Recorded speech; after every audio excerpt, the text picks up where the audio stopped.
2019 Alpine A110 car review. The Alpine A110 is usually a remarkable car along with an unlikely one. It is the revival of your long-dormant French brand name and the result of your curious agreement brokered by Carlos Ghosn, remember him? For Renault and British Minot Caterham to jointly build a mid-engine sports car architecture. The partnership was signed in 2012 and eradicated shortly afterward. Renault took full control, and Caterham went back to make skeletal two-seaters. But the French pressed ahead together with the development of an aluminum-bodied coupe, as well as the result is the newest A110, which preceded sale in Europe in late 2018. There are no intentions to bring it on the United States, although, having experienced it in their native environment on the French Alps, we reckon that there really must be. The new car has clearly been inspired by its namesake, an original A110, that has been launched in 1963. Alpine was founded by way of a garage proprietor from DP called Jean Riedel, who begun racing and tuning rear-engine Renaults before you started to use precisely the same mechanical components in their own lightweight sports cars. Competition versions on the first A110 stayed competitive through the entire car's longevity, dominating many from the mountainous rally races that inspired the manufacturer's name. It was still winning in 1973, utilizing the inaugural World Rally Championship for manufacturers plus the first 3 places in the famous Rally Monte Carlo that year. Now a mid-engined two-seater. The reborn A110 shares its predecessor's proportions and also details, for instance quad headlights. Nevertheless, the big difference is effectively hidden. The 4-cylinder engine now sits mostly ahead in the rear axle as opposed to fully behind it.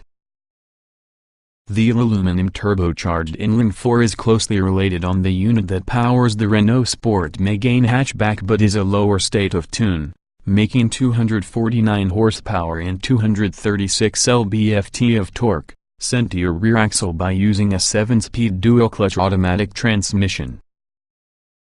An impressively svelte curb weight, roughly 2,450 pounds with the Première Edition model we drove, keeps things interesting. Even though it really is less powerful compared to the entry-level Porsche Cayman, the A110 carries a slightly more favorable power-to-weight ratio. It's small compared to its German rival, too.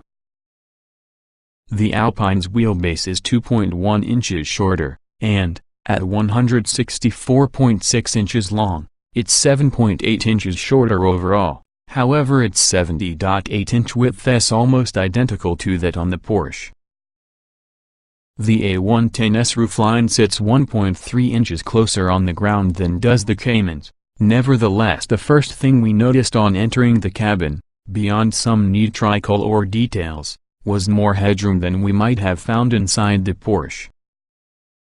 Luxury is lacking. The Première Edition has leather bucket seats with quilted stitching and fixed backs. They look good and hold you constantly in place during cornering. Even so, the inability to recline means they understand bite hard immediately after hours. The cabin is noisy at cruising speeds, with road roar getting in the evening minimal soundproofing as well as the exhaust droning at constant revs. Ergonomics are perfect, using a thick rim tire and a row of nice-feeling metal switches below the touchscreen.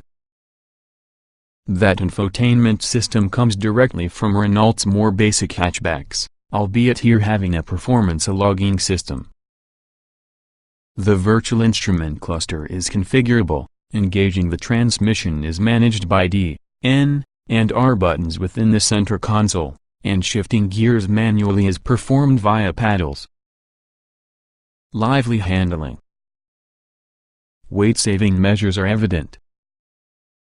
There are no audio system controls beyond those attached for the steering column, along with the mirrors inside the sun visors do without covers. Luggage space is split from a small 4 cubic foot stowage underneath the hood with an even more compact 3 cubic foot compartment behind the engine, although any bags inside the back could be broiled by powered rain heat should the car is driven hard. While it's not more than adequate in the everyday business of a top driving, on twistier roads the A110 proves it's exceptionally proficient at being a sports vehicle. The minimalist approach has become carried through on the chassis, in contrast on the typical logic where sporty models get harder suspension settings along with an abundance of technology. The Alpine utilizes a control-arm suspension front and back. There is however no limited slip differential or adaptive dampers, and also the 12.6-inch brake rotors look modest compared to your pizza plates that normally lurk behind the wheels of sports cars. The A110 feels soft, too, surprisingly so to start with. Even that has a seating position so close towards the ground, there is certainly noticeable body roll under cornering loads. You quickly learn that doesn't matter, however, since the dampers do an outstanding job of keeping secondary motions under control. The Alpine rides out bumps without the need of drama, yet it hangs on gamely in long sweeping curves. The electrically assisted steering feels light, even turning the vehicle to its punchiest race setting doesn't liberate any improvement in sensation, but it truly is quick and delivers highly accurate responses, allowing the auto to be placed within the road in what feels like inch-perfect precision. The engine does little to disguise its proletarian origins. It fizzes and zings once unleashed, pulling hard beyond a suggestion of low-down turbo lag and snorting its way happily toward the 6,250 revolutions per minute rev limiter. But it truly is never melodious, plus a fair amount from the exhaust noise appears to get trapped inside back in the cabin at higher revs. Even so, there may be no doubting its effectiveness.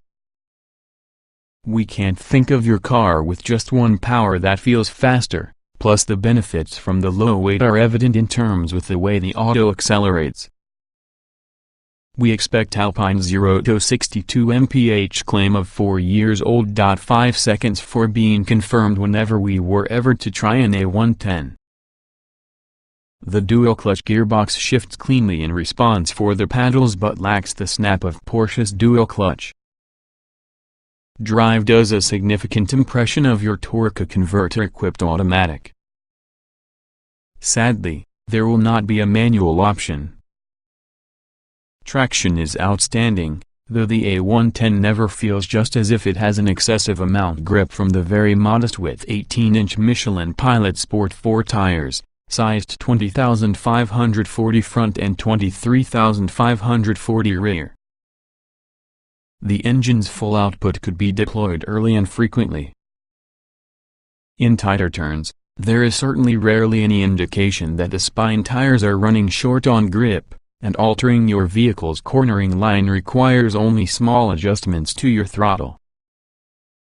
It's not an organic and natural drifter, indeed, it requires deliberate action to get the vehicle sliding, but on the twisting, narrow road it feels both hugely secure and involving, a pace rawer and even more direct when compared to a base 718 Cayman. Brake pedal feel is really a little soft for that taste, even so the system coped with repeated heavy applications continuing to fall an Alpine pass without complaint. The Alpine brand entered its 23-year hiatus in the event the A610 was retired in 1995, after many years of minimal sales. The model had moved definitely not the brand's origins in elegant featherweights, being powered using a twin-turbo V6 and weighing greater than a contemporary 911 Carrera. Alpine continued as Renault's in-house tuning arm, accountable for its RS models, but bringing vehicles back can be a significant move. The A110 points to lessons on mission creep are already learned, which a Lotus-like dedication to minimalism will guide future strategy.